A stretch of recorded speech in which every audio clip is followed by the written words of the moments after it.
The Quran. The Quran is the only book which is memorized in full, from cover to cover, by millions of people.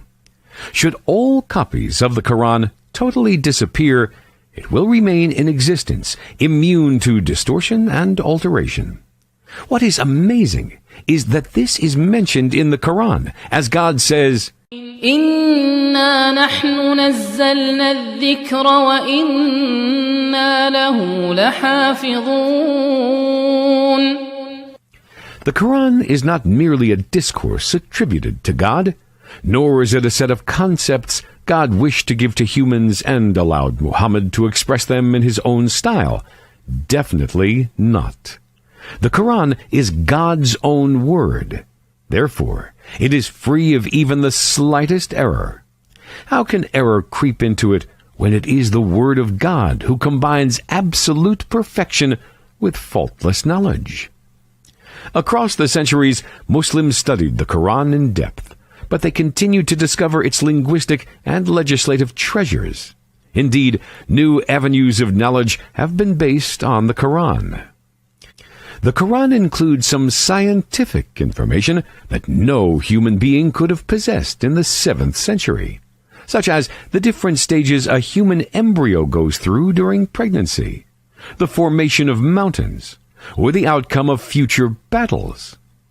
How could Muhammad gather such information except through revelation by the Creator, who knows all? The Quran disapproves of some of the Prophet's own actions. It includes some remonstration with the Prophet for the way he treated some Muslims, or how he dealt with his wives on certain occasions, or the way he interacted with certain relatives of his, or during a battle. Had the Quran been written by Muhammad, would he have included such reproach aimed at him personally? Billions of people lived on earth in the past 14 centuries. Yet none of them was able to take up the challenge stated in the Quran and produce a single verse that is akin to it. The challenge remains open, and all are invited to try. The Quran also challenges mankind to point out a single error in it. 14 centuries have gone since the revelation of the Quran, with no one able to find even a slight error in it. Many were those who studied Arabic, hoping to be able to find its errors. Most of them ultimately embraced Islam. On several occasions, Prophet Muhammad was asked about the meaning of some verses of the Quran, or his reaction to a certain event, or requested to give information on something, but he could not. He stated that he would wait until God gave him the necessary information. His wait was at times long. This certainly confirms that he was not the author of the Quran. The Quran was revealed to an unlettered person. Indeed, Muhammad did not know how to write or read. He never learned reading and writing. This is a historical fact. How could he be accused of copying other sources, let alone authoring a fault-free book?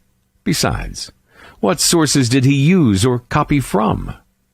The Quran is the only religious book that calls on us to believe in it through logical reasoning and reflection. This is contrary to what all other scriptures, or divine or man-made religions, ask their followers to do. They say that pure faith cannot be subject to any logical reasoning. Only in Islam, the mind is considered most essential for belief. We invite everyone to download a copy of the Quran and study it.